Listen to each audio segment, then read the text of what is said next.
tardes, buenas noches o buenos días, sea cual sea el momento en el que estén mirando esto. Les damos la bienvenida. Somos Paritarias Libres Acordando con Ideas, un espacio más en el mundo del streaming donde hacemos un repaso por la actualidad, profundizando en algunos temas, a ver si así logramos comprender un poquito al menos el maravilloso y complicado mundo en el que vivimos. Señor Germán Paladino, ¿cómo le va? Muy bien, muy contento, recordando lo que fue el programa pasado. Gran noche, en vivo con toda nuestra comunidad, a la cual le agradecemos un montón por compartir ese momento con nosotros.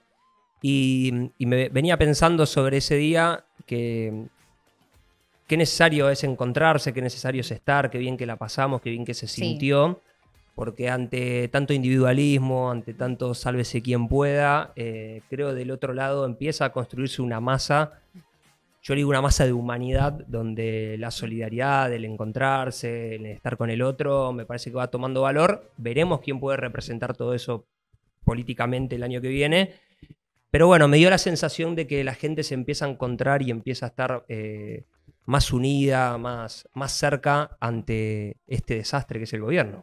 La verdad que sí, estamos muy felices. Le agradecemos a todo el equipo de Paritarias Libres también detrás de cámara que hizo un gran esfuerzo, como en cada uno de los programas, y a toda la gente que se sumó a partir de este encuentro que tuvimos también con Pedro Rosenblatt. Le damos la bienvenida, invitamos a que nos sigan en redes sociales si es que todavía no lo están haciendo, buscándonos en Instagram, en TikTok como Paritarias Libres, en YouTube como Paritarias Libres Acordando con Ideas, también en Twitter Paritaria Libre, y nunca lo mencionamos, pero también tenemos el Spotify. El olvidado. Sí, que es Paritarias Libres, y para que también nos puedan escuchar mientras van caminando en el bondi, haciendo algún quehacer de la casa, por ejemplo, pueden poner ahí las entrevistas, las columnas, para poder escuchar de la manera en que quieran este programa, que hoy está cumpliendo su programa número 21. ¿Cómo lo viviste el 20 vos? Muy bien, la verdad que muy contenta, comparto con esto que decís, me parece que es súper importante que se pueda abrir la cancha para que esto que estamos armando acá en esta mesa se pueda ampliar a distintos lugares, como los que se dio en ese momento donde se acercó gente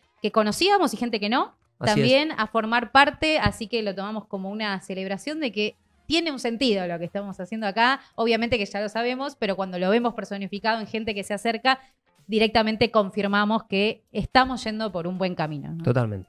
Y queremos hablar sobre el cumpleaños del máximo ídolo de este país, que si hablamos de representatividad, de la argentinidad, de comprometerse, de poner el cuerpo, de no pensar en lo individual, sino más bien en lo colectivo, en un país grande, el señor Diego Armando Maradona, quien ayer estuvo cumpliendo 64 años, así que este programa se lo dedicamos a su memoria, aunque está presente igual, porque todos tenemos un Maradona que nos identifica, ¿no? No, el Diego siempre está presente, siempre va a estar presente. Yo creo que a medida que pasen los años, la referencia va a ser cada vez mayor. Y bueno, como vos dijiste, un ser humano, un argentino, por suerte, que le ponía el cuerpo a todo y que nos dio mucha alegría. Estuvimos jugando antes de empezar a qué Maradona te gusta, o qué Maradona recordás más, o cuál es tu preferido. Así que todos los que quieran darnos su parecer y su Maradona preferido, que lo vayan poniendo ahí en comentarios. Y bueno, yo elegí el Maradona de... ¿Cuál? Del de la franja amarilla de Boca, la última etapa de futbolista. Sí. Ese para mí es el mejor Maradona que hay. Es un gran Maradona. Es muy difícil elegir igual un Maradona. Yo elegí... Hay que elegir uno. Es que ¿por qué? ¿No? O sea, hay tantos y tantos felicidad nos dieron que ¿por qué elegir uno solo? Yo hice la selección de el Diego lleno de barro con la camiseta de Boca el 10 de abril de 1981, y me acuerdo de esa fecha porque mi viejo no me contaba historias de superhéroes ni nada, o sí, pero hechos reales como ese que fue su cumpleaños y que fue con angina a la cancha y que Maradona hizo que Boca le gane a River y que casi se muere de neumonía pero estaba feliz. Y esa foto me parece que es representativa también de esto, ¿no? De dejar la vida por lo que uno cree, en estos casos por los colores de la camiseta. Pero también me quedó otro, que es el Maradona ya retirado en el palco, con medio cuerpo afuera, agarrado por Dalma, festejando, porque ahí también te demostraba que los dioses pueden ser humanos y que además nunca se olvidó de dónde vino, de lo que representaba y que siempre estuvo formando parte de lo que él creía correcto y en ese caso en la cancha de Boca. Así que siempre vamos a tener un Maradona que nos identifique. Y yo siempre me pregunto, ¿qué diría hoy Maradona, no? Con este contexto. Uy, difícil, pero yo creo que naturalmente estaría de alguna manera en desacuerdo con todo lo que se viene haciendo. No sé desde lo económico, obviamente que nosotros no coincidimos en nada de eso, pero sí en la atmósfera que construye este gobierno a través de su ideología oficial, que es la del individualismo, la del sálvese quien pueda, la de que lo único que importa es hacer dinero y ser exitoso en el mundo privado. Y creo que todo eso va dejando mucha gente afuera. La eliminación de toda política pública social de contención a los más vulnerables, sea a los más niños como a los que tienen muy poco poder adquisitivo, como a los jubilados, es brutal, así que yo creo que el Diego estaría en primera fila defendiendo todos esos derechos. Como lo hizo siempre, ¿no? Y ahora continuaremos con su legado. Y mientras tanto, el mundo sigue girando. Hoy vamos a tener en esta mesa paritaria por primera vez a un representante de La Libertad Avanza, el senador Francisco Paultroni, va a estar conversando con nosotros. Si bien fue echado del bloque de La Libertad Avanza, es raro. Él sigue participando, dice que defiende las ideas de Javier Milei, así que podemos seguir considerándolo como uno de los representantes oficialistas que va a estar acá con nosotros, así que invitamos también a que se queden hasta el final para escuchar la charla, que creemos, obviamente, y siempre lo decimos y lo continuaremos recalcando, que es necesario que se den debates y discusiones, no solamente con quienes pensamos parecido, sino con quienes no lo hacemos, para poder realmente construir algo que sea efectivo para todas las personas que habitamos el mejor país del mundo. Y si hablamos de la Argentina, tenemos que seguir hablando de la interna del PJ, que ahora agarró otro capítulo diferente, porque no sabemos si efectivamente se van a desarrollar estas elecciones del Partido Justicialista, que hasta la semana pasada dábamos por hecho que sí, pero un revés judicial que hizo observaciones en la lista que representa al gobernador de La Rioja, Ricardo Quintela, dejó nula su candidatura, por lo cual ahora están pidiendo que intervenga la justicia y por el momento no sabemos si se va a llevar a cabo o no. ¿Vos qué pensás? Sí, la única verdad es la realidad. Y la realidad es que si vos querés llevar adelante una interna del Partido Justicialista y te estás preparando para competir con nada más y nada menos que Cristina Fernández de Kirchner, creo que tenías que tener muy en claro que la corroboración de los avales iba a ser muy puntillosa, sí, y vos tenías que tener todo en orden con los avales, con la cantidad de avales necesarios y también que sean esos avales efectivos para poder competir. Si eso no lo lograste o no lo previste, me parece que no estabas en condiciones de disputar nada más y nada menos que la presidencia del Partido Justicialista. Así que creo que la decisión de la justicia electoral del partido es racional. Si no tenés los avales no podés competir, no hay más vuelta. Judicializarla después de una entrada a la Casa Rosada por parte de Yoma, me parece que empieza a ensuciar la cancha y empieza de alguna manera a poner turbia la cosa. Así que creo que esto va de alguna manera a encarar para que Cristina Fernández de Kirchner sea la nueva presidenta del Partido Justicialista. Y lo interesante es, ya con un Kicillof que me parece desaparecido del mapa en el sentido de opinión, digo, ya no salió públicamente a bancar a Quintela ni a Cristina, sino a la unidad. Me parece que no le va a quedar otra tampoco que acompañar a Cristina y el proceso que se está dando en el Partido Justicialista. Pero sí lo interesante va a ser a quién convoque ella una vez que asuma como presidenta. ¿Y dónde va a poner el límite? Me parece que ella, que viene hablando de refundar el partido, repensarlo con ideas, poniendo el límite en aquellos gobernadores que permitieron las políticas de ajuste de Milei, que acompañan la ley bases, el Pacto de Mayo y demás. Sí. Creo que ese es un buen límite, me parece racional. Hay que ver qué pasa con Principios y Valores, qué pasa con Juan Grabois, qué pasa con Sergio Massa, con todas esas expresiones que están por fuera del PJ, y si esto va a ser mucho más amplio de lo que pensamos o solo se va a limitar en poder conducir a la Cámpora y aliados de la Cámpora. Bueno, esta es una situación que va variando de minuto a minuto, te diría, ya que ni siquiera día a día, porque si hacemos un repaso general por lo que pasó, Quintela dijo hace mucho más tiempo que se iba a presentar con la intención de presidir el PJ, lo cual esto también llama la atención, que esos 14.000 avales, que es lo que le está faltando a hoy, no lo haya tenido en cuenta desde esa primera instancia, ¿no?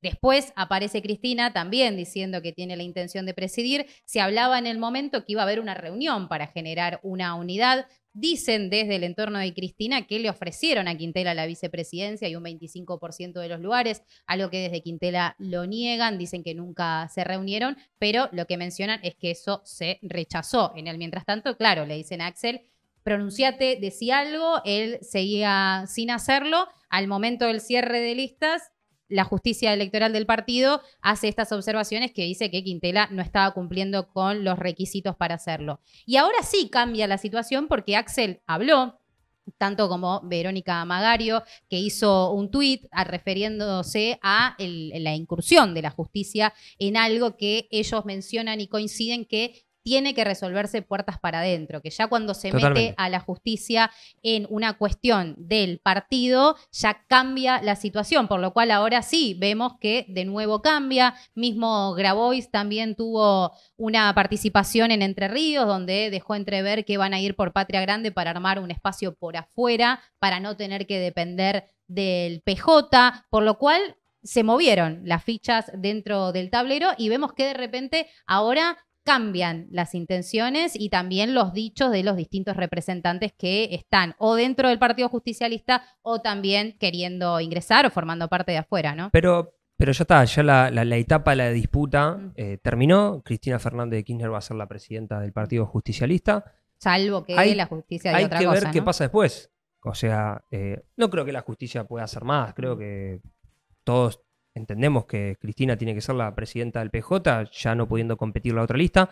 Ahora hay que ver qué pasa con la convocatoria a un proyecto alternativo al de Milei. Creo que para el 2025 el escenario se va a polarizar. Esto va a ser de dos frentes. Si bien puede haber expresiones provinciales y demás, creo que en lo nacional va a haber dos frentes. Hay un ensayo del oficialismo con el radicalismo y el PRO en la privatización de Aerolíneas Argentinas, que hay que seguir de cerca para ver cómo se constituye una alianza electoral hasta el año que viene. Y del otro lado va a estar esto, lo que hablábamos al principio. Esta masa que cree que la solidaridad y el estar con el otro y la humanidad tiene que volver a florecer como proyecto político. Y creo que eso lo va a tratar en su mayoría de conducir Cristina desde el PJ. Por eso es interesante en esta nueva etapa, ya finalizada la disputa y Cristina Fernández de Kirchner como presidenta del PJ, me parece que lo que viene ahora y hay que seguir de cerca es hasta dónde se va a convocar, cuál va a ser el límite de convocatoria que ella disponga. Ahora, todos creemos que esto efectivamente va a quedar de esta manera, pero la realidad es que la presentación judicial se hizo, por lo cual todavía hay alguna posibilidad de que Quintela siga en juego, ¿no? Y al respecto... Le haría muy mal a Quintela, me parece. Y ya lo posiciona en otro lugar, por eso también salieron a hablar distintos funcionarios, el propio Axel diciendo que por ahí no es el camino. Y es interesante también escuchar cuáles son las posiciones de estos distintos espacios para ver cuál es ahora la discusión. En el caso de Cristina Fernández, la senadora de Mendoza, Unión por la Patria, Anabel Fernández Agasti, se refirió a esta situación y dijo que en un paralelismo con el fútbol, si ella también tendría que jugar contra Messi, escondería las camisetas. A ver, ¿la tenemos ahí para escucharla? Yo creo que claramente un gobernador y con los apoderados que tienen, los errores que cometieron al presentar la lista son groseros. O sea, presentaron una lista sin candidatos, sin los cupos necesarios para gremialista, para juventud, y bueno, lo último que nos enteramos es que no tenían los avales. Yo, la verdad es que en el fondo los comprendo, porque tal vez si me tocara jugar contra Messi, yo también me olvidaría las camisetas, llevaría un jugador menos para que el partido se suspenda. Esta es la posición del frente que conduce Cristina Fernández, pero por el otro lo tenemos a Jorge Yoma, que es uno de los apoderados del partido que lidera Ricardo Quintela, quien esboza algo completamente distinto, y es que Cristina se ve perdedora y por eso pasa esta situación. ¿Lo tenemos para escucharlo? El problema es que pierde. Cristina pierde una elección hoy. Quintela hoy expresa el peronismo de Salta, el peronismo tucumano, el peronismo de Catamarca, el peronismo de Córdoba, el peronismo de San Luis, el peronismo de Misiones. Casi todo el interior de la Argentina está en la lista, representado en la lista de Ricardo Quintela. La lista de Cristina es la superestructura del justicialismo, lo que tiene en cargo en el justicialismo, y la Cámpora, que está visto que es una agrupación menor del conurbano bonaerense, porque ni siquiera el gobernador de Buenos Aires la reconoce. Bueno, acá vemos estas dos posiciones antagónicas que también dan la sensación de que pase lo que pase, es muy difícil que se genere una unidad con estas consideraciones, ¿no? No creo que haya unidad después de todo lo que se están diciendo. O sí, según lo que haga Cristina como presidenta del PJ. Me parece que ninguno tenía previsto, por lo menos yo en lo personal no tenía previsto un triunfo de Quintela por sobre Cristina si podían competir. Me parece que al presentarse Cristina, creo que cualquier lista del otro lado, y encima el gobernador de la provincia de Buenos Aires no jugando, o sea, Axel no jugando, pidiendo la unidad, tratando de pararse por arriba de la interna, creo que todo era perdedor en contra de Cristina. Sí. Me parece que lo que le faltó a Yoma o a Quintela era leer la lista de Cristina. Hay un montón de provincias y de titulares del Partido Justicialista en la lista de Cristina, hay sindicalistas, hay expresiones de la juventud, hay expresiones de la universidad. La lista de Cristina no es solo Cámpora, casi de la Cámpora hay muy poco. Sí. Hay mucho peronismo de la provincia de Buenos Aires, de Formosa, de San Juan, los sindicalistas de la UOM, de Esmata. Creo que era una lista bastante potente como para poder ganarle, y me parece que en estos dos relatos coincido más con Sagasti. Creo que Quintela no pudo generar una representación por fuera de lo que era de Cristina del peronismo, y bueno, eso se representó en cómo armaron las listas, los candidatos que tenían ellos y la cantidad de avales a la que no llegaron. No los deja bien parados. Y aparte vos lo mencionabas antes, después de esta presentación judicial que hicieron, Yoma fue a Casa Rosada y estuvo reunido con el jefe de gabinete. Si bien después hizo un tuit diciendo no, vine a hablar de la plata que le deben a la provincia, es visto por muchos de los sectores peronistas como que en realidad están yendo a pedir el apoyo del gobierno, lo cual lo posiciona peor aún que una falta de avales, ¿no? Sí, no se resuelve la interna con la externa, nunca. Eso el peronismo lo sabe. Y bueno, creo que ahí fue un error táctico y estratégico de Quintela, porque Yoma no se maneja solo. Pero bueno, estoy convencido de que esa etapa terminó, de que Cristina va a ser la presidenta del PJ y que lo interesante va a ser dónde pone el límite de convocatoria para construir una alternativa a Javier Milei. Y lo más interesante que podríamos sacar de toda esta situación en realidad fue la postura de Kicillof, ¿no? Que lo pusieron en un lugar entre una sumisión o una militancia de subordinación política, o de traidor, como que los fueron posicionando como desde ese lugar, como que la imagen de él fue lo más trascendente, digamos, de toda esta disputa que en realidad queda en la nada si es que Cristina Fernández se impone, ¿no? Lo contrario de la traición no es la subordinación, es la lealtad. Claro, digo que lo estaban acusando de estas dos cosas, pero como... cuando vos ves el entorno al no apoyar, ¿no? Del gobernador, lo que dice es esto es traición, la Cámpora y Cristina nos ponen en una posición de traición o sumisión. Disciplina partidaria, eso era lo que quería decir. Y por ahí es lealtad. Si Cristina está tratando de presentarse como presidenta del Partido Justicialista y vos sos gobernador gran parte por Cristina, y vos fuiste ministro gran parte por Cristina, y sos parte de la construcción política de Cristina Fernández de Kirchner, creo que lo mínimo que podés hacer humanamente es apoyarla. Bueno, ahora la está apoyando. Me parece que el gesto de autonomía que construye Kicillof es cerrado. Ahí coincido con Graboy, que en estos días lo dijo. El gesto de demostrar autonomía, de demostrarse libre de cualquier conducción, creo que es cerrado, y lo hizo quedar... le hizo pagar un costo importante. Me parece que hoy de los más perdedores de toda esta interna del PJ es Kicillof, porque quedó indefinido en una interna que la terminó ganando Cristina. De todas formas, como decíamos, es un día a día que va cambiando minuto a minuto, así que quizás la semana que viene volvemos a hablar de otra cosa completamente diferente, pero bueno, sabemos al menos más o menos que parecería que va quedando fija cuál es la situación de cada uno de estos referentes del PJ. Y estamos en una semana también súper complicada porque estamos atravesando paros del Estado, docentes, de transporte, con movimientos sociales haciendo más de 500 cortes en distintos puntos del país y con una conflictividad social que está creciendo, pero a la par también crece una imagen positiva del gobierno de Javier Milei. Distintas consultoras estuvieron dando algunos datos sobre el mes pasado, entre ellos la de la Universidad Itela, que indicó que el índice de confianza subió un 12,2% respecto del mes anterior, donde la confianza había caído en un 15%. Después, desde otra de las encuestadoras, consultoras, Poliarquía, muestra que la imagen de Milei recuperó 6 puntos después de haber caído 7 puntos también el mes anterior, aunque también crece la imagen negativa, que es un punto también a tener en cuenta, con un tercer mes consecutivo actualmente con un 41% de imagen negativa, esto según una encuesta de Aresco, con expectativas por la economía que subió de 44,4% a 49,5%. Esto también lleva a poder ponernos a pensar desde el lado de los distintos sectores de la oposición cómo se van a hacer cargo de esta situación que están atravesando los argentinos y las argentinas. Porque mucho se hablaba en elecciones de, bueno, votaron porque no, estaban cansados de Alberto y de lo que pasó en el último gobierno. Pero acá estamos hablando que estas distintas consultoras muestran que hay un crecimiento de las expectativas a partir de lo que están planteando desde el gobierno de La Libertad Avanza. Entonces, ¿cómo lo leemos eso?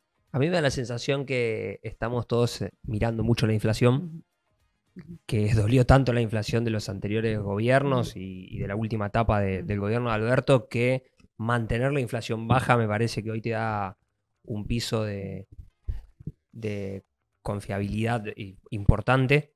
No sé si eso, después lo vamos a hablar con el ministro, no sé si eso es consistente, no sé si eso se puede mantener a largo plazo, pero creo que hoy esa confianza que tiene el gobierno, para mí está atada al número de inflación y a la baja del dólar. A pesar de que el salario alcance cada vez para menos cosas. A pesar de que el salario alcance para menos cosas, yo creo que tomar el café con un precio un día y después va dentro de 15, 20 días está al mismo precio, me parece que eso genera en las personas, bueno, la cosa está bien.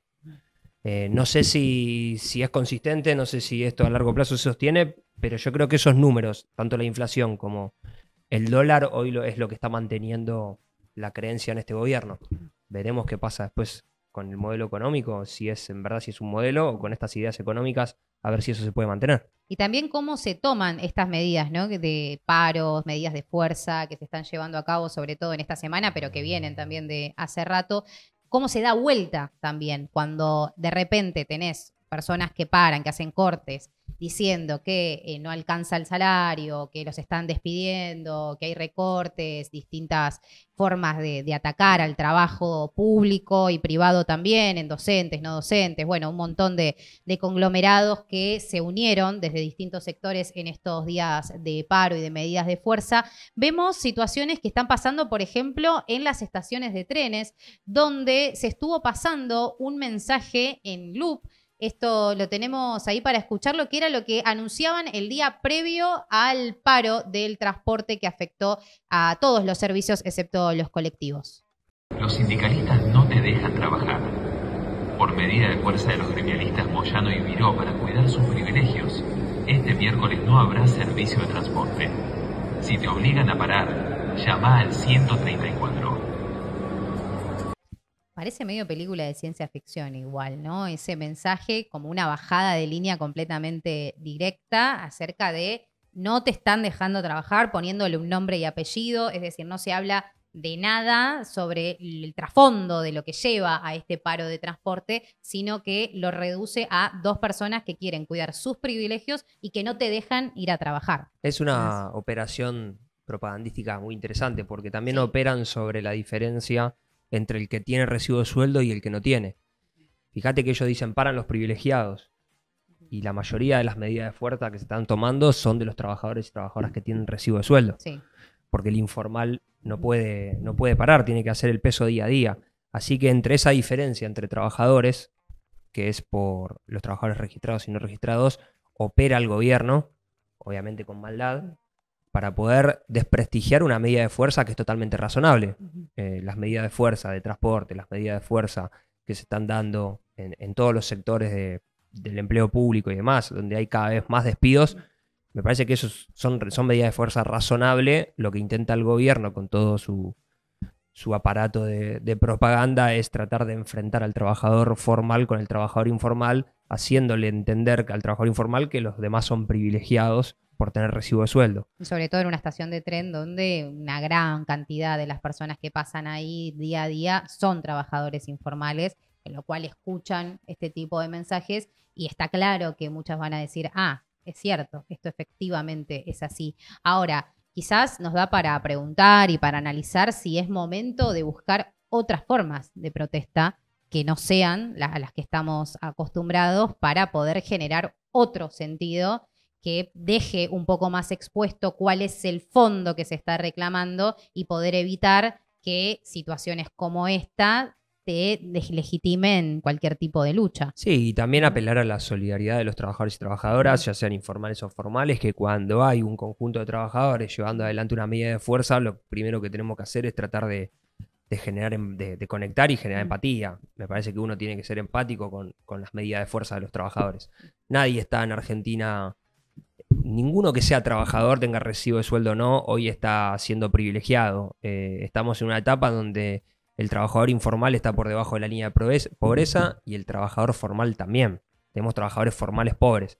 Entonces, creo que dividir a los trabajadores me parece un juego de maldad que aprovecha el gobierno, pero que tiene que tener muy claro el trabajador y trabajadora que cuando hay una medida de fuerza es totalmente legítima y son esos trabajadores de ese sector que encontraron esa medida para poder luchar por su salario, y luchar por su salario es un derecho, así que el tema es cómo hacemos eso. No digo como para pensarlo, obviamente no vamos a llegar a ninguna conclusión ahora, no hay una respuesta específica, pero sí creo que esto nos tendría que despertar un poco las ideas de pensar, bueno, evidentemente es momento de buscar otras maneras. Ya pasaba también en algunas de las manifestaciones que veía gente que iba cada vez menos a marchas de distintas índoles, y no ahora, digo, en gobiernos anteriores, en reclamos también, donde te decían, che, pero pará, estamos viniendo ya a un lugar que ya está vallado desde el día anterior, con policía, venimos, levantamos la bandera, sacamos la foto, nos vamos a nuestra casa. ¿Y cuánto se cumple realmente del reclamo que estamos haciendo acá?